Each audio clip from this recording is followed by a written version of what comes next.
Well, thank you very much for joining us. We are lucky enough to be in Sonoma at the Sebastiani Theater.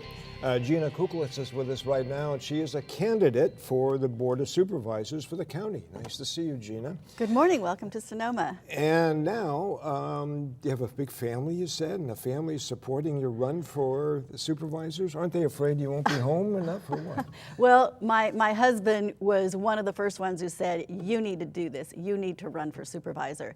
And I have twin daughters who are now freshmen in college. I'm the only candidate in this race who has just raised 2 children in Sonoma County, and the only candidate with 2 children who graduated from Sonoma Valley High. They're now freshmen in college and are away, so it gives me time for a busy campaign, and they're all supportive of it also. Okay, and those are your credentials at the same time, right? Well, just a piece of my credentials. Yeah, well, right. Now, you're living a little bit outside the city limits, so. Right. I live in the unincorporated area. Now, my address is Sonoma, but I live in Boys Hot Springs. For 25 years that I've been in Sonoma County, my family and I have been in Sonoma County, we've never lived inside a city. We've always lived in the unincorporated area of Sonoma Valley, and nearly 1/3 of the population in our county doesn't live in cities. Okay, so you're the person who could represent that group of people, it sounds like. This first district seat's the only opportunity we have to have one person on the board with that perspective.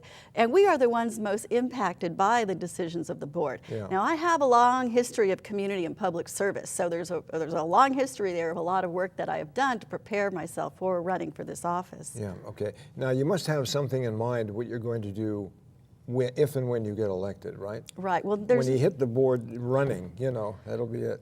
Right? Well, there's 2 things.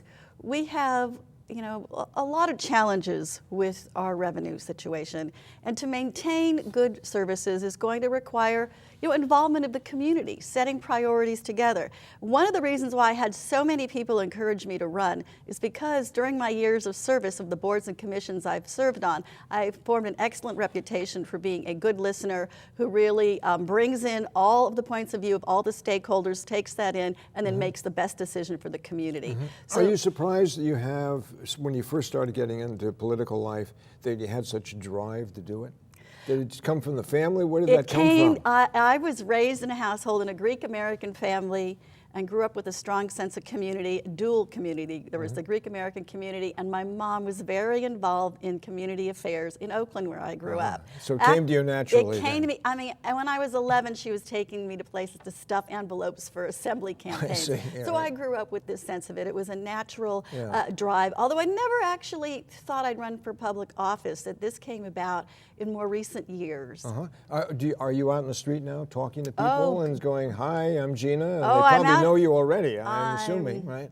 I'm out on the street. I'm going door to door. I have a crew of volunteers going door to door. My husband's gone door to door. And that's part of it. I go door to door, and I also say to the voters, share with me what is an issue or a concern that you have about the county.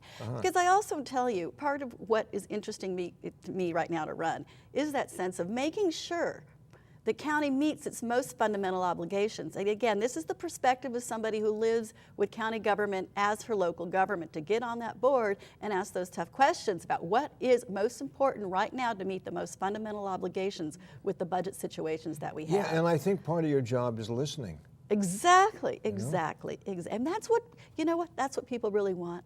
It's not about do you agree all the time with your representative, but do you feel like your representative is somebody you can trust because that individual is a good listener and will take the time to listen to your point of view. That's true in business of all kinds, right? It is exactly true in business. Not only politics, which is a business of its own, but, All right, so you're now a candidate, first time you're running for this office, right? Right, first time running, an open seat, the incumbent's not running again. Okay, all right. Well, we wish you well, and we thank you for coming by. Gina Cuclis has been our guest. She is a candidate for the Sonoma County Board of Supervisors with the Sebastiani Theater in Sonoma. Thanks very much for joining us.